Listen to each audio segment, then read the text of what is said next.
कहा कि मेरे मंत्र को प्राप्त करके, मेरे ज्ञान को प्राप्त करके ये अमर हो गया और इसको तेरी पत्नी के गर्भ से निकालो, मैं इसको मारूंगा, खत्म करूंगा, जो कहीं कुपात्र को ये ज्ञान ना दे दे। तो व्यास जी कहने लगे, भोलेनाथ, एक तरफ तो कहते हो आपकी इस चर्चा से, आपके ज्ञान से ये अमर हो गया, और दूसरी तरफ को इसको मारूंगा। अमर को आप मारोगे कैसे? शिव जी तब तो चुप होकर चले गए। फिर ये 12 वर्ष तक माँ के गर्भ में रहा। उन्होंने सोचा, क्योंकि ये बहुत बड़ी अध्यात्म ज्ञान बहुत विस्तार है, विस्तृत है, इसमें क्या होता है, कई आप सुनते होंगे, स्वप्न आते हैं एकाध को कि मेरा बेटा मर गया था, मरा हुआ है और मुझे दिखाई दिया। वो कहने लगा कि तू, मैं यहाँ रहता हूँ इस घर में, वो घर भी हो रहा कुछ दिख है, और यहाँ छुप के रहता हूँ। एक बच्चा जो था उसको पुनर्जन्म की याद थी,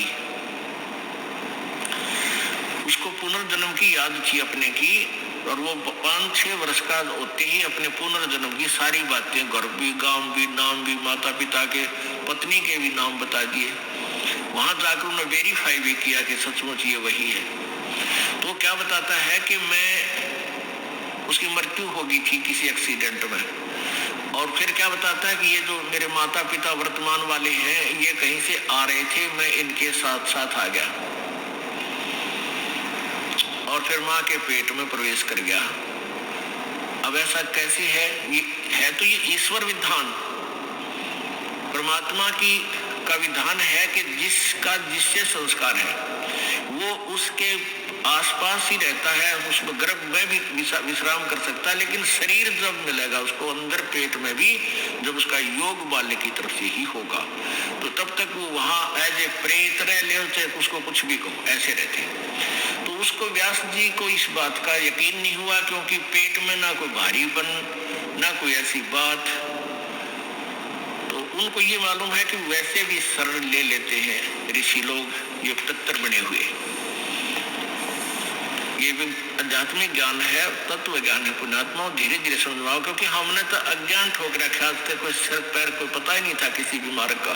ये बार बार कंसेप्ट क्लियर क्यों करने पड़ रहे हैं कि हमने अज्ञान गणा सुन रखे हैं, और आपके मन में न्यू ना आ जाए, जो कथा अगर ये दास सीधी सुना दे तो आपके मन में सैकड़ों क्वेश्चन उठेंगे कि दास चाहता है कि इस क्वेश्चन वाली बीमारी ने गिल खत्म करता चलो, तो दास के द्वारा दिया गया ज्ञान आपके हृदय में शीघ्र समाओगा। अब व्यास की पत्नी को पता नहीं था कि तेरे पेट में गर्भ में कोई बालक भी है कि नहीं है। उनको पता भी ऐसे ऋषि लोग पितर बनकर पितर रूप में भी प्रवेश कर जाते हैं। जो पितर टाइप होते हैं, जो अच्छी आत्माएं मर गई, वो भूत बन गई, वो भी अपने ही परिजनों के अंदर समाये रहते हैं, लेकिन वो परेशान नहीं करते हैं। और जो दुष्ट टाइप मरते हैं वो चंडाल भूत होते हैं, वो प्रवेश करके फिर उनकी दुर्गति रखते हैं कि जब शराब पीने जी कर शराब पीते हैं, उसका नाश करा देते हैं, कोई कुछ और गलतियां करा देते हैं, कोई और बदमाशी भी करा देते हैं, बहन बेटियों की तरफ भी बकवाद करा देते हैं। तो इस तरह के वो नीच टाइप होते हैं। फिर वो उनका पता कुछ का तो यहाँ आते हैं जब पता लगता है, क्योंकि यहाँ पितर सारे फिर फ्री होना पड़ेगा, उनको भागना ही पड़ेगा यहाँ से भगवान के दरबार। अब क्या कि जैसे एक लड़की, एक बेबे नाम ले रही थी अपना परमेश्वर कबीर जी का, और यहाँ से अपने घर गई, मिश्री का प्रसाद, एक पड़ोस का बालक आ गया 8-9 वर्ष का, बच्चा ने देवा थी, वो भी आ गया, उसको भी दे दिया। अब वो प्रसाद खाते लड़का अपने घर चला गया, घर जाते दोहरा आके गिर गया। अब वो पड़ोसी शर हो गए, पता नहीं इसने क्या खवा दिया, हमारे बालक था ही ने मेरा छोरा मार दिया। अब वह कहने लगी, देखो वैसे तो आप कुछ भी कहो, ये इस बालक ने मरा तो नहीं, वो फिर ठीक हो गया, लेकिन 2 घंटे के बाद होश में आया। अब उस बहन ने बताया कि मैंने तो यही प्रसाद अपने बालकाती दिया था, यही आप कहते दिया था, इन्हें पूछ लो चाहिए मेरा कोई उद्देश्य। फिर उसने आके यहाँ बताया कि महाराज जी ऐसे ऐसे हमने उस लड़का था पड़ोस में, उसने प्रसाद दे दिया, उसको दौरे आ गए और मेरी तो जान न साका कर दिया उन्हें। तो इसलिए हमने मना कर रखा किसी को ये प्रसाद मत दो, क्योंकि क्या था कारण कि वो प्रसाद देने से उसमें प्रेत विद्यमान था, उन्हीं का कोई पत्थर था, और वो प्रसाद खाने से परमात्मा की वाणी से उसमें वो चार्ज हो रहा था। प्रसाद उसी को कहते हैं, जैसे भगवान शंकर जी के शिव जी के वचनों से वो गंदा अंडा चार्ज हो गया, उसमें फिर दोबारा से चेतनता आएगी, स्वस्थ हो गया। तो इस भगवान के वचनों से, वाणी से आप यहाँ आते हो, आपको कोई बीमारी है छोटी मोटी, तो इन वचनों से, सत्संग से भी राहत मिलनी शुरू हो जाती है। और अंदर बच्चा भी कोई ऐसा गड़बड़ वाला हो तो भी स्वस्थ होना शुरू हो जाता है। ठीक है, हम तो दास है, फिर भी हमारी कथा परमात्मा ही की सुना रहे हैं। तो इस तरह ये बहुत लाभ देता है। आप बालक को, डॉक्टर को पता होता है कौन सी मेडिसिन और इसको कहाँ असर कर रही है। तो वो क्या था, मैंने उसको बताया, बेटी उसमें प्रेत था, अरे प्रसाद खान दे उसका लागे लठ, वो छोरे मत निकलना नहीं चाहा था, वो इस तरह बेहोश हो गया, फिर वो छोड़कर उसने उसमें से निकलना पड़ा, फिर वो लड़का होश में आ गया। तो ऐसी गलती मत करो, तुम बदनाम भी होगे, उनको कोशिश करो फिर समझाने की, नाम दिलाने की अपने मित्रों को, भाई बहनों को, पड़ोसियों को, क्योंकि मालिक के दरबार में फिर ये नहीं रहते।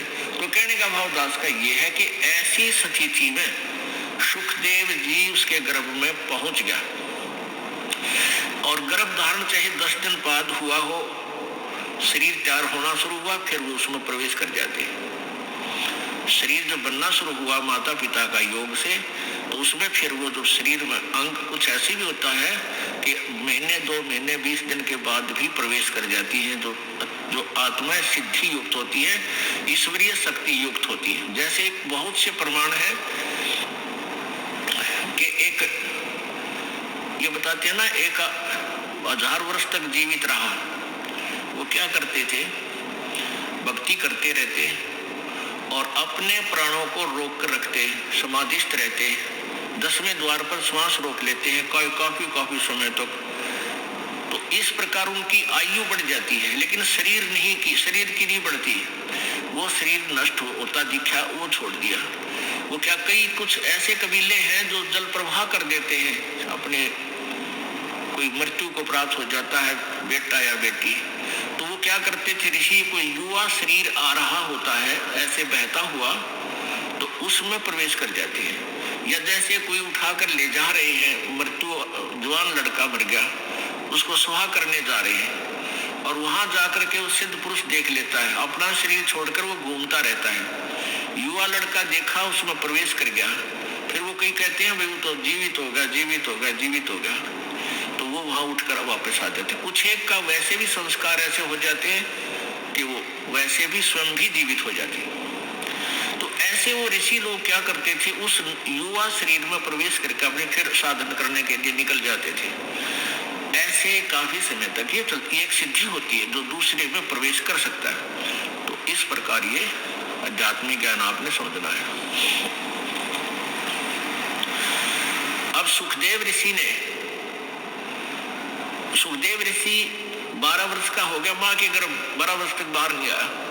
अब ब्रह्मा विष्णु महेश दोनों आए, और तीनों आए, ब्रह्मा विष्णु महेश तीनों ने आकर कहा कि व्यास की पत्नी, आपके गर्भ में एक बालक है, उसको हम 2 बात करना चाहते हैं। वो 12 वर्ष से आपके गर्भ में बाहर नहीं आ रहा। तब उसकी व्यास की पत्नी ने कहा कि मुझे तो ऐसा आभास ही नहीं हो रहा कि मेरे पेट में बालक है। तब व्यास, उसने शंकर भगवान ने कहा कि मैं उस दिन आया था, ये उसी दिन के बाद कुछ दिन के उपरांत इसने तेरे पेट में शरीर धारण कर लिया है। तब उन्होंने वार्ता की सुखदेव से। ब्रह्मा विष्णु महेश ने कहा कि सुखदेव बाहर आजा महात्मा भक्त, अब 12 वर्ष तक माँ बच्चों को गर्भ में रखेंगी, ये हमारी परंपरा बिगड़ रही है भाई। 9 महीने मुश्किल हो जाते हैं एक माँ ने बच्चे को पेट में रखना, और ये तूने तो रिवाज बदल दी हमारी। 12 वर्ष तक अगर पेट में सारे रहने लग गए तो समस्या पैदा हो जाएगी, तू बाहर आ जा। अब सुखदेव ऋषि बोला कि भगवान आप बाहर आते ही आप हमें अचेत कर देते हो, फिर हमें कुछ भी सुध नहीं रहती। अब मुझे पता है कि मनुष्य जीवन कितना कीमती होता है। ये केवल परमात्मा पाने के लिए, आत्म कल्याण कराने के लिए मिलता है। और बाहर आने के बाद किसी को कुछ भी सुध-बुध आपके इन गुणों के द्वारा अचेत कर देने से किसी को भी नहीं रहती। आप अपने इन गुणों को रोक लो, अपनी इस त्रिगुणमयी माया को स्टॉप करो, कुछ देर के लिए बंद करो, तब मैं बाहर आऊं। अब ब्रह्मा विष्णु महेश बोले भाई इतनी तो हमारी भी पावर को नहीं, हमें इसने रोक सके। हम एक सेकंड का भी 10वां हिस्सा इतनी देर रोक सकते हैं, इससे ज्यादा हमारी पावर नहीं हम इसको रोक सके। तो सुखदेव जी बोले इतना ही रोक लो तुम। कहते हैं तीनों देवा थम भी माया, और सुखदेव उधर से बाहर आया। तीनों देवताओं ने या त्रिगुणमयी अपनी माया एक कहते हैं कि तीनों देवा थम भी माया और उधर गर्भ से बाहर आया। सुखदेव सुख में उपजे राई सिंह समोए, नौ नाथ और छेद 84 संग उपजे थे दोए। नौ नाथ और 84 छेद। अब क्या बताते हैं कि सुखदेव सुख से उपजे राई सिंह समोए। अब जैसे भैंस के सींग पर या गाय का सींग जैसे ऐसे खड़ा है, सींग के ऊपर और राई रख दे, सरसों जैसा दाना होता राई का। ये पहले ऐसे ही एग्जाम्पल होया करते, इस तरह की ही जो ना कथाएं होती थी, इस तरह की कहानियां होती थी। तो क्या कहा था भगवान, इन तीनों भगवानों ने कहा था कि इतनी देर हम माया रोक सकते हैं, अपनी त्रिगुणमयी माया।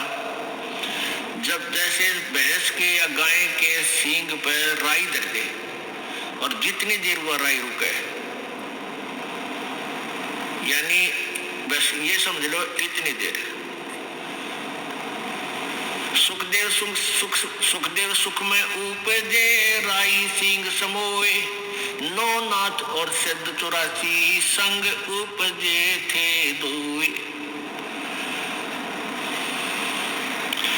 अब जब इन तीनों देवताओं ने इतनी देर माया रोकी थी, अपनी त्रिगुणमयी माया, अपने इन गुणों को स्टॉप किया था, इससे ज्यादा रोक नहीं सकते, इनको बहुत प्रेशर है।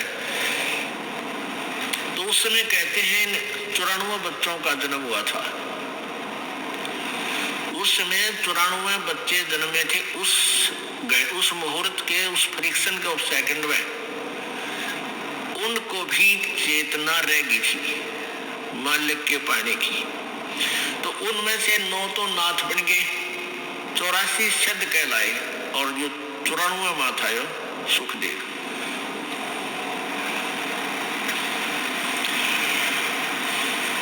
तो सुखदेव जी बाहर आए, उठकर अपनी कमर पे अपनी और नालियों की नो टांग के घेर के कंधे पे स्पीड खींच दी, चल पड़े।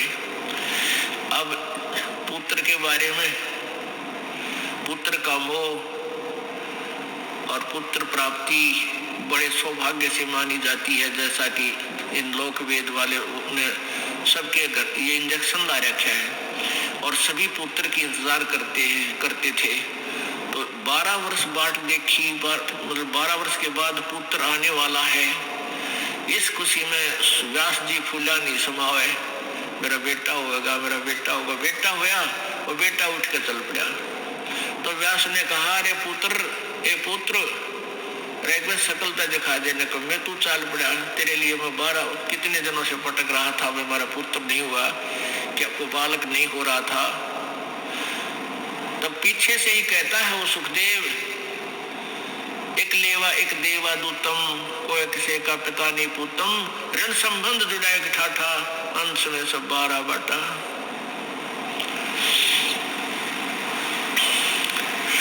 व्यास जी सुखदेव जी कहने लगे, ऋषि जी कोई किसी का बेटा ना और कोई किसी का बाप ना जाने कितनी बार तू मेरा बेटा बन लिया, ना जाने कितनी बार मैं तेरा बाप बन लिया, और ना जाने मैं कितनी बार तेरा बेटा बन लिया, तू मेरा बाप बन लिया। ये तो इनका पीछा छुटवाना पड़ेगा, और मैं ना देखूं तेरे का ना, मुझे भी तेरे में मोह हो गया तो फिर क्या करूंगा। इसलिए ऐसे ही निकल गया, आकाश में उड़ गया थोड़ी दूर जाके। क्यों? व्यास का पीछे पीछे चल रहा था, बेटा आ जा बेटा, एक बार उसने आकाश में उड़ गया। आगे जाके फिर अपनी आप और नाल काट के पत्ते पुत्ते बांध के, पहले तो बालक थे 10-12 वर्ष के, हुए नाटे जाया करते थे, तो उसने फिर अपनी साधना शुरू की। उस साधना से पिछले जन्म की बैटरी चार्ज से स्वर्ग में पहुंच जाता था सुखदेव ऋषि। स्वर्ग किसे कहते हैं? स्वर्ग एक रेस्टोरेंट होता है, और वहां पर साहूकार, सेठ, व्यक्ति, पैसे वाले, धनी ही जा सकते हैं, ना रेस्टोरेंट में गरीब व्यक्ति क्या नहीं जा सकता। जिस और पूंजी को ना, जिसके पास पैसे हैं वो धनी है, वो किसी भी जाति वर्ग का है, यानी यहाँ किसी वर्ग से नहीं, धनी से मतलब है। तो जैसे यहाँ राम नाम के यानी सिद्धि भक्ति पुनों के जो धनी है वो स्वर्ग जाते हैं, और स्वर्ग के अंदर अपने पुनों को अक्षीण करके फिर वापस आ जाते हैं। स्वर्ग एक रेस्टोरेंट समझ लो, एक होटल समझो। जैसे गर्मियों के दिनों में यहाँ हरियाणा, राजस्थान, उत्तर प्रदेश, पंजाब, मध्य प्रदेश आदि क्षेत्रों में भयंकर गर्मी पड़ती है मई और जून में, और जिसके पास कुछ पैसे हैं, एक्स्ट्रा सेठ है, धनी है, वो 2 महीने कुल्लू और मनाली हिली स्टेशन यानी पहाड़ी क्षेत्र में चले जाते हैं।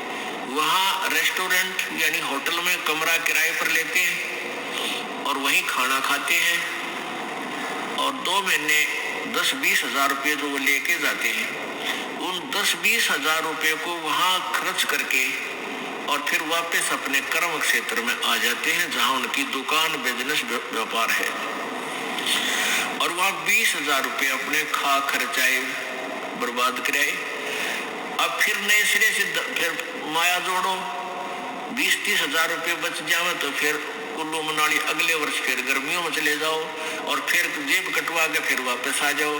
तो कहने का भाव ये है कि ये स्वर्ग जो है ये एक रेस्टोरेंट है, और वहाँ यहाँ के पुण्यकर्मी प्राणी ही यहाँ इकट्ठी की हुई माया, धन, पुण्य, उनके आधार से स्वर्ग जाते हैं।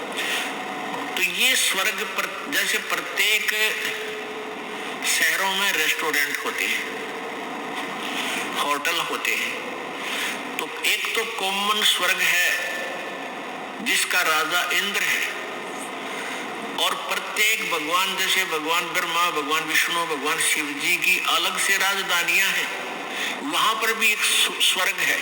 वो इस कॉमन स्वर्ग से भी अच्छा रेस्टोरेंट वहां अलग से है।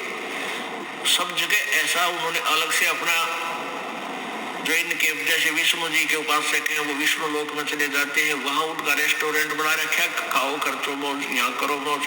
और फिर ऐसे विष्णु के उपासक विष्णु लोक में चले जाते हैं उनकी राजधानी में, वहां भी रेस्टोरेंट यानी स्वर्ग है।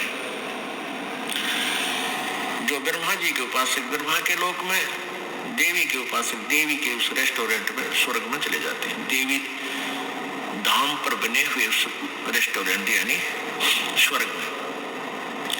तो ये सुखदेव ऋषि स्वर्ग में जाता था, सहशरीर चला जाता था, और वहां के व्यक्ति, वहां के जितने भी देव पुरुष थे वो उनकी बड़ा सत्कार करते थे, आदर करते थे कि भी बड़ा सिद्धि वाला व्यक्ति है। ऐसे इसे कलयुग में न ऐसे समय में और उड़कर आ जाता है। एक दिन वो विष्णु जी के लोक में चला गया। कौन? सुखदेव। उसकी पिछले पुनों की बैटरी चार्ज थी, पिछले पुनों से उसकी शरीर में वो सिद्धि शक्ति थी। एक सिद्धि आकाश से उड़ जाई, एक सिद्धि जल पैर न लाई, एक सिद्धि कुछ खावन पीवे, एक सिद्धि जो बहुजुग जीवे। इस तरह 24 सिद्धियां हैं। उनमें से एक आकाश में उड़ जाने वाली सिद्धि सुखदेव को प्राप्त हुई, और हल्दी की गांठ से पंसारी बन गया, मैं ऋषि सिद्ध बन गया। अब वो विष्णु लोक में पहुंच गया, जो कारण अला अला वो वहां पहुंच गया। अब जो ही विष्णु लोक में वो पहुंचा तो वहां स्वर्ग में पहुंचा, उस रेस्टोरेंट यानी रेस्ट हाउस में, वो वीआईपी रेस्ट हाउस। वहां जाकर उसने पहरेदारों से, नौकरों से, पार्षदों से कहा कि मैं पृथ्वी लोक से आया हूं, सुखदेव ऋषि मेरा नाम है और मैं स्वर्ग में जाना चाहता हूं। अब उनने वहां जो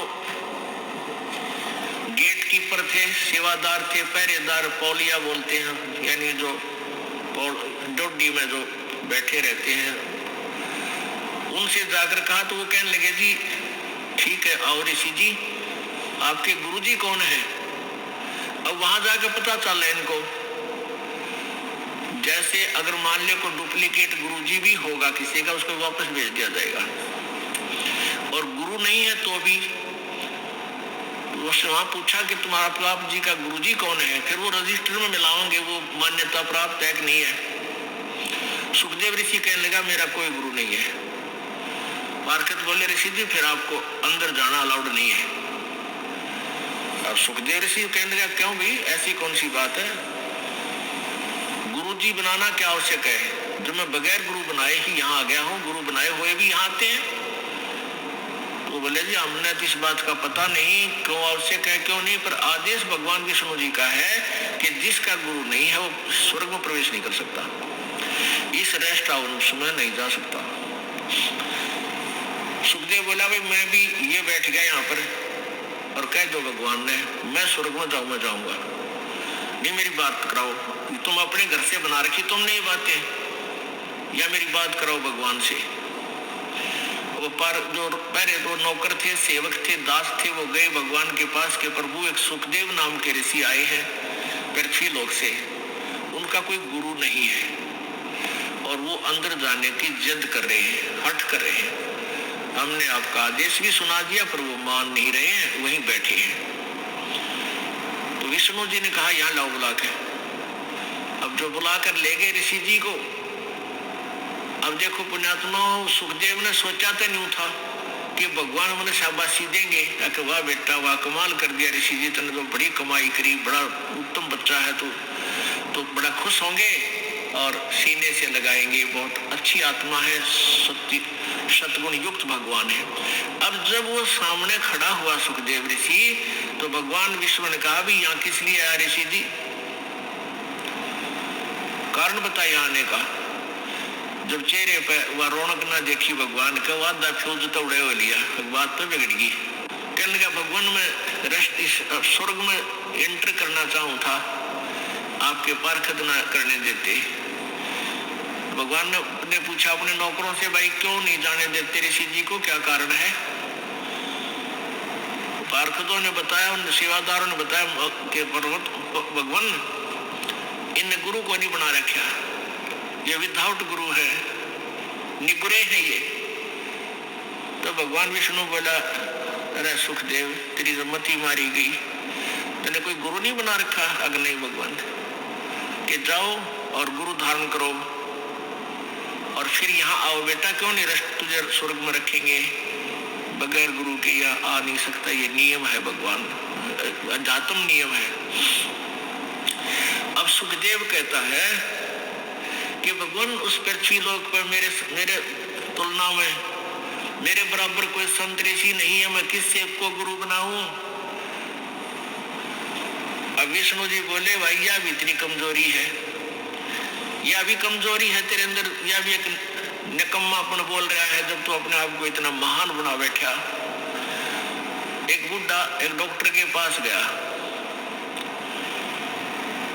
अब अस्थि पिंजर सा रह रहा, बुढ़ा कति कमजोर, हड्डी चाम सूख गया, मांस सूख रहा। डॉक्टर से कहने लगा डॉक्टर जी मैं जब खड़ा होता हूँ मुझे चक्कर आवे हैं, चक्कर से आते हैं। तो डॉक्टर ने देख लिया अस्थि पिंजर रह रहा बुढ़ा, तो बोला बाबा जी तेरा कमजोरी है, यानी शारीरिक वीकनेस है, यानी आपका शारीरिक कमजोरी है, ताकत को न रही, बुढ़ापा आ गया। कहने लगा मेरी पिंडियां में दर्द हुआ है, पिंडी भड़के हैं, यानी पिंडलियों में पीड़ा रहती है। डॉक्टर बोला कमजोरी है। ने बोला कट दुख है डॉक्टर जी, कमर में दर्द रहता है। डॉक्टर बोला कमजोरी है। और बूढ़ा छोम आ गया, गुस्सा हो गया। बोला तू डॉक्टर है गम चक्कर, एक के बाद जाना है जो कमजोरी है कमजोरी है। और भी कि लाल हो गया। डॉक्टर बोला बाबा यह भी कमजोरी है, क्योंकि कमजोर आदमी ने गुस्सा गना है। जिसमें शारीरिक बल नहीं होता उसमें क्रोध भी गना हो से, तो यह भी एक कमजोरी है तेरी के लक्षण है। तो उस समय भगवान से विष्णु ने कहा कि यह भी तेरी कमजोरी है सुखदेव, जो तू अपने आप को एक मान मान रहा है। अरे महान तो एक है संसार में, वो परम पिता, और दूसरा अपने आप को इतना अंडी मानने है, वो निकम्मा आदमी है, घोर निकम्मा। और निकल जाए यहाँ से। और कहा अब जाके राजा जनक को गुरु बना, राजा जनक से उपदेश ले। वो आज के वक्त में मेरे सत्र का और स्वर्ग सत्र का वो मान्यता प्राप्त गुरु है। अब वहां से तो मुंह लटका के चल पड़ा। अब आ गया उस इंद्र वाले स्वर्ग में, कॉमन स्वर्ग में। अब वहां जब वो पहले आता था तो चेहरा न्यारा खिला हुआ होता था। उस दिन गया तो मुंह लटका हुआ था। अब वहां बैठे देवताओं ने पूछा कि आओ महात्मा जी, महर्षि जी, आज किस टेंशन में हो आप, क्या चिंता है आपको? अब सुखदेव ऋषि कहने लगा भाई महापुरुषों चिंता कहता कभी ना रही चिंता की। तो मैं ऐसे ऐसे विष्णु जी के पास गया था भगवान के लोक में, और वहां मुझे स्वर्ग में रहने से मना कर दिया। भगवान विष्णु जी ने भी मना कर दिया।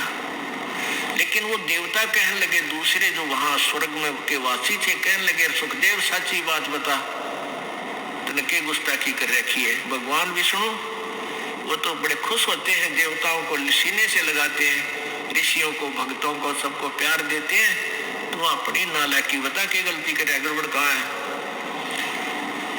तो भगवान ने क्यों मना किया आपको वहां रहने से? तब सुखदेव ऋषि कहता है कि भाई मैंने गुरु ना बना रखे, मैंने गुरु धारण नहीं कर रखा। तो वहां जितने भी काकभूषण या दूसरे ऋषि थे, नारद जी या दूसरे संत देवता बैठे थे, कहने लगे ऋषि जी तुम तो जुल्म कर दिया। ओह अरे हम तो आपको बुद्धिमान व्यक्ति मानने थे, शायद आपने गुरु धारण कर रखा होगा इसलिए यहाँ आते थे। आगे से यहाँ भी आपको हम अच्छी दृष्टि नहीं देखेंगे अगर आपका गुरु नहीं होगा तो।